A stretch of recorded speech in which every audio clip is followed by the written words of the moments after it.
हरिओम तत्सत गुरुदेवाय नमः।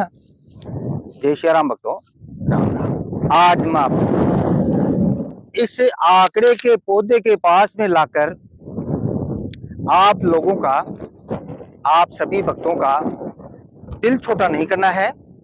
मैं आपको बताना चाहता हूं कि आंकड़े के पौधे से कई प्रकार की शक्तियां आप प्रकट कर सकते हो।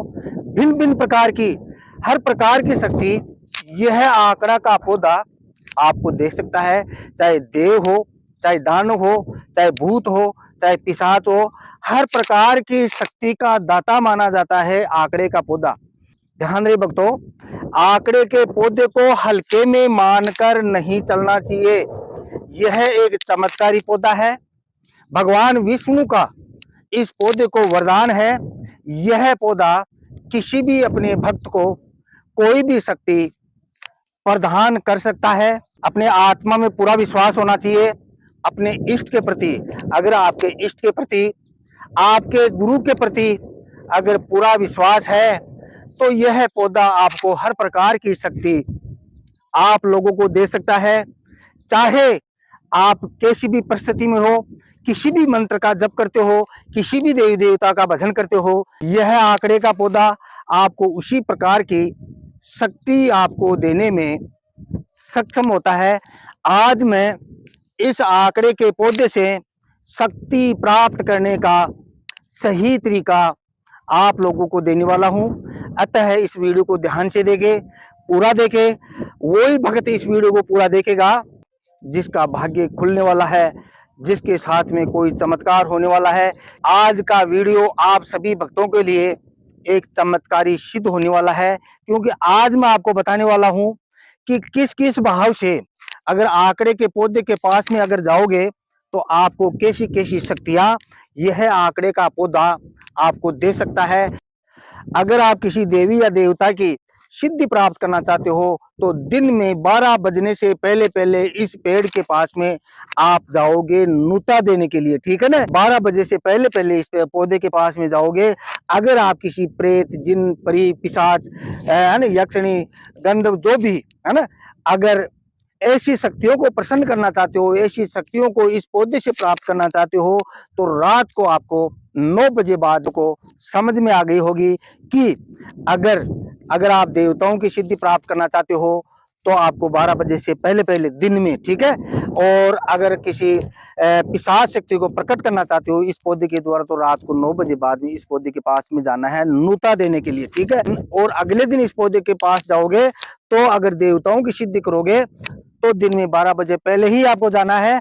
और किसी पिशाच की सिद्धि करोगे तो इस पौधे के पास में आपको 9 बजे बाद में ही जाना है, ठीक है। ये बात आपको समझा गई। अब इस पौधे के पास में नुता देने कैसे जाओगे वो तरीका बताता हूं। और नुता किस प्रकार दिया जाता है। आपको करना क्या होगा, अपने हाथ में एक लोटा जल और थोड़ा कुमकुम, चावल, कपूर, ऐसी पूजा का सामान थोड़ा सा लेकर जाना है। और इस पौधे के पास में जाकर यहाँ पे भी आपको ध्यान करना है, अगर आप किसी देवी देवता की सिद्धि करना चाहते हो तो इस पौधे के पास में अपना मुख उत्तर दिशा में करके, जैसे मैं मान लो कि यहाँ पे अपना मुख उत्तर दिशा में, ये मेरा उत्तर दिशा मुख है, ठीक है, ऐसे मेरा उत्तर दिशा मुख है, ठीक है। अगर देवी देवताओं की अगर सिद्धि करना चाहते हो तो अपना मुख उत्तर दिशा में आपको करके, जैसे मैं बोलूं वो बात आपको बोलनी है। अगर इस पौधे से किसी पिशाच को प्रकट करना चाहते हो, किसी पिशाच को बुलाना चाहते हो, तो अपना मुख दक्षिण दिशा में करके आपको इस पौधे की पूजा करनी है। अगर माता लक्ष्मी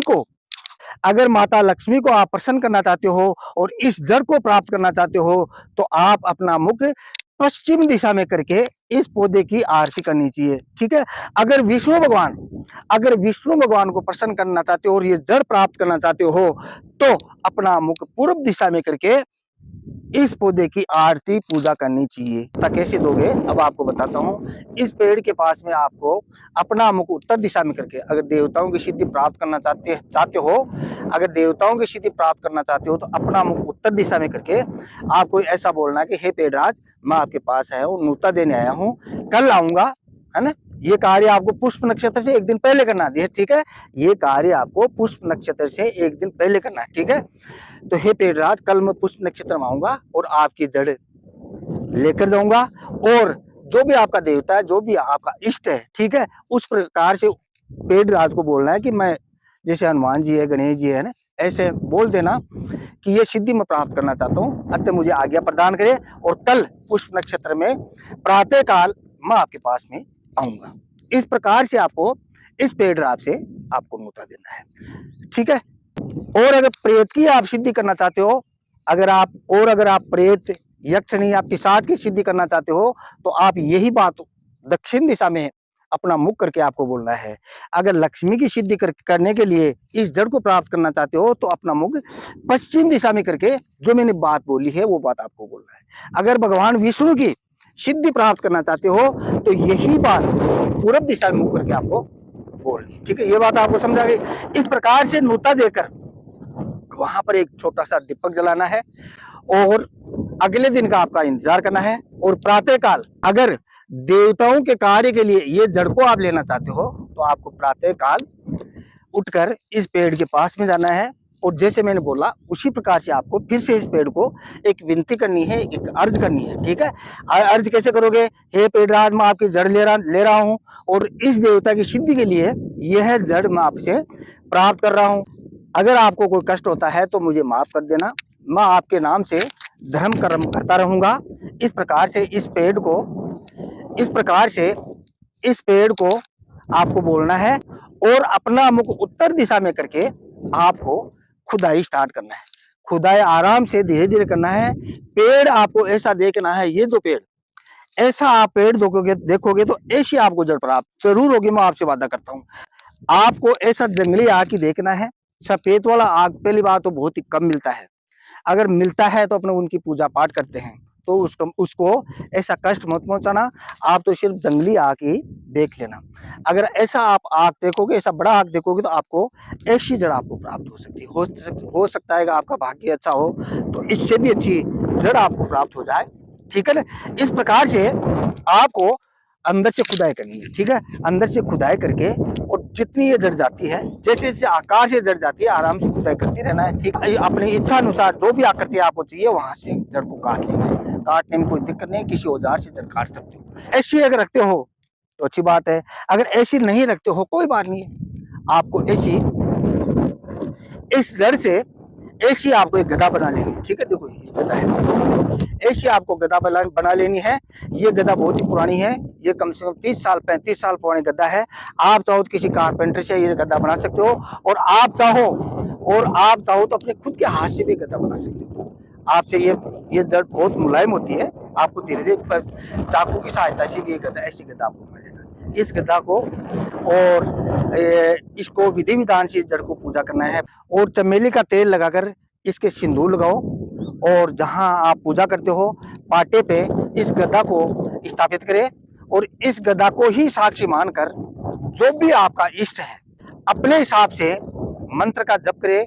आपका इष्ट जो भी हो, जैसे कर्ण पिशाचनी है, यक्षिणी है, देवता है, हनुमान जी है ना, माता जी है, जगदम्बा काली है, सूर्य भगवान है, लक्ष्मी है, जो भी आप भजन करते हो, जिस मंत्र का आप जप करना चाहते हो, ध्यान रहे भक्तों, इस गदा को साक्षी मानकर जो भी आपका मंत्र है, जो भी आपका इष्ट है, उस मंत्र का अगर आप जप करोगे, तप करोगे, तो इस गद्दा के अंदर 21 दिन के अंदर अंदर आवाज आना स्टार्ट कर देगी। जैसा आपका मन में भाव आएगा, उसी प्रकार से इस गद्दा के अंदर आवाज आएगी, और आप पर्चा बनाना शुरू कर सकते हो। इस प्रकार से मैंने आंकड़े के पौधे से हर प्रकार की शक्ति को बुलाने का, प्रकट करने का, और ये गद्दा बनाने की विधि बताया है। भगवान आपका भला करे। जय श्री राम, जय श्री